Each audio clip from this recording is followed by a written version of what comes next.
Hey everyone, and welcome back to Horror Movies for Life YouTube channel.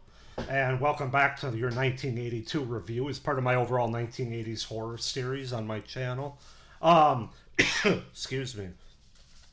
So today we're going to take a look at a movie that I actually don't have the physical media for, I promise, this time I searched. Um, and so I streamed it. I streamed it on a separate service from Amazon Prime that's called, and I'd never even heard of this before, but it's BFI Player Classics through Prime. That's what I streamed it on. So I signed up and then I canceled right away so that I wasn't on the hook for because they gave you a free trial on it, and that was the only way I could find it. Because I do have Amazon Prime, but I didn't have the BFI player. So anyway, long story short, the movie we're going to take a look at is called The Appointment. And this is a British made-for-TV movie. More of a thriller, I would say, than a horror movie, in my opinion.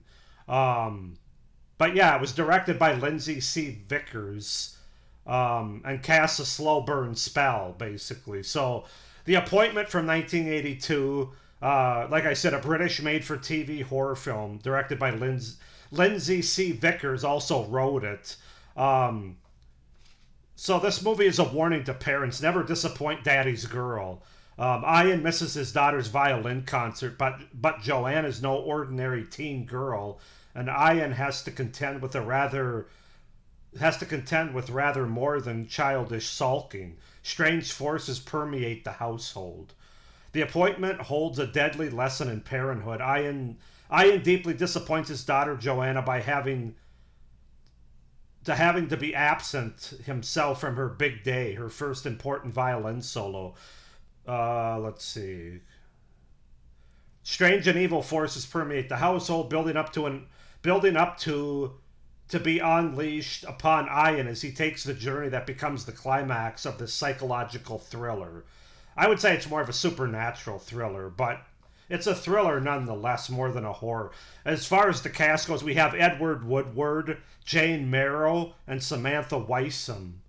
Those are our three main and really only characters in the movie. There's a couple of side characters, but those are the big three cast participants here. So if it sounds a little weird, my setup and premise and cast, it's because I didn't take these notes from the same website that I usually do for my horror movies. It didn't exist on there, so that's why it was kind of all over the place. But yeah, basically, The Appointment, it's an interesting thriller movie, British movie made for TV, so we kind of forgive it, or a little bit more forgiving because of that.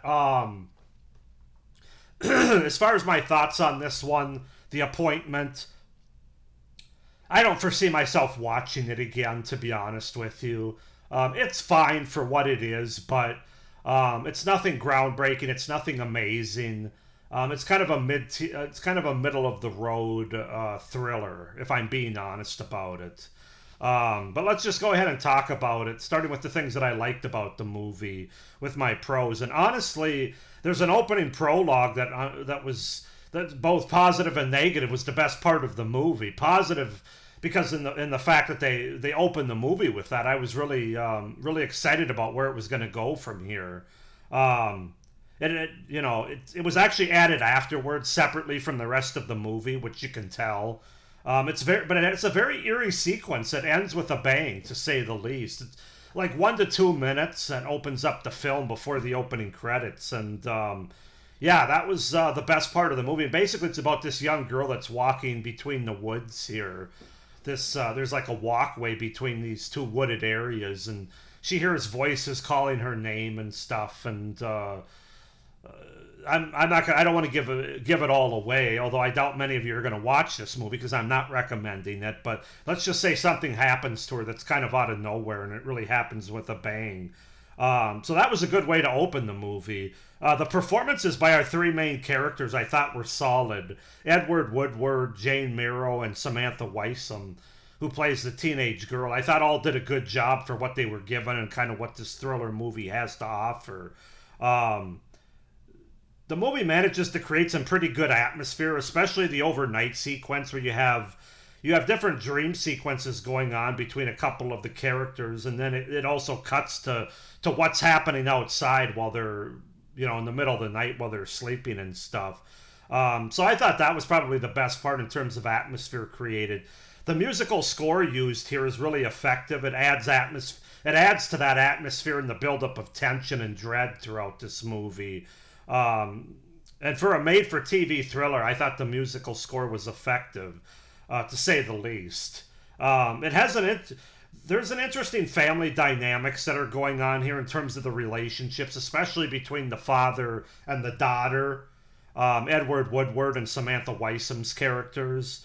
But really the whole family as a whole, but specifically that relationship, it kind of makes you question and get the idea that she's kind of used to getting her own way, and as our characters find out, you should probably let her get her own way.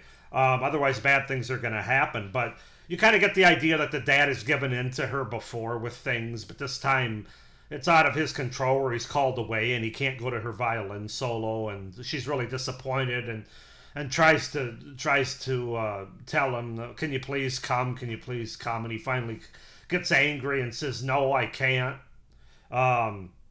So I thought that was interesting. It kind of had me into the movie for a little bit anyway. So those are my pros for The Appointment, which again, I don't have this on physical media, so I can't show you anything. As far as cons go, the other side of the prologue was the best part of the movie, from both a horror and thriller standpoint for my money. But the movie is such a slow burn after that, and honestly, they almost would have been better off not having that opening prologue, because it kind of got me into it, and then it kind of let me down after that. Because it was all downhill from there, in my opinion. Nothing's really explained in the movie, like why the other girl at the beginning was part of this. It really doesn't, fit anything that happens in the story here, other than the fact that they fence off. This happens 3 years before, and then they fence off this pathway between the woods when they can't find the little girl. She disappears. I shouldn't say little girl, this other teenage girl, named, I think it was Samantha, but she disappears. They can't find her. They figure she was abducted or murdered or something.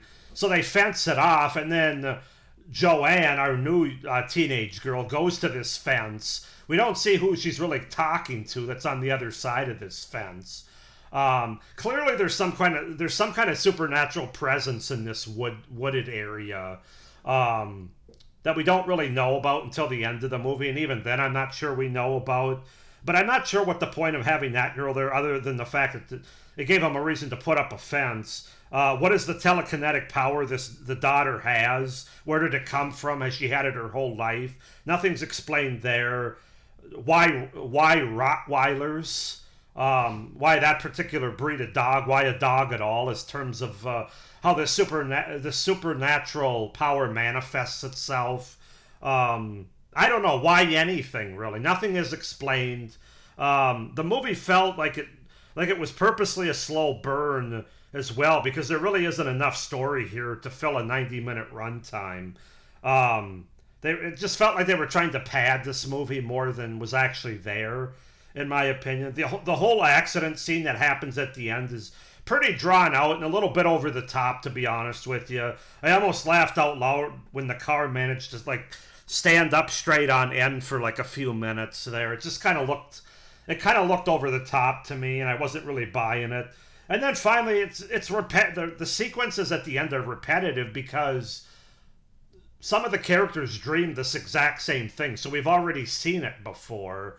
And I guess they wanted to, it's like, what do you call it? Like a premonition that they dream about, and then it actually happens. But it happens almost in the same way that some of the characters dream about it. So it plays out exactly the same way as we've seen before for the most part.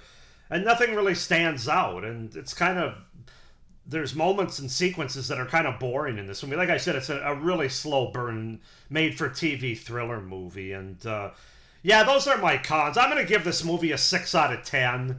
The reason I'm giving it a 6, I was going to give it a 5, but it was a made-for-TV British thriller movie.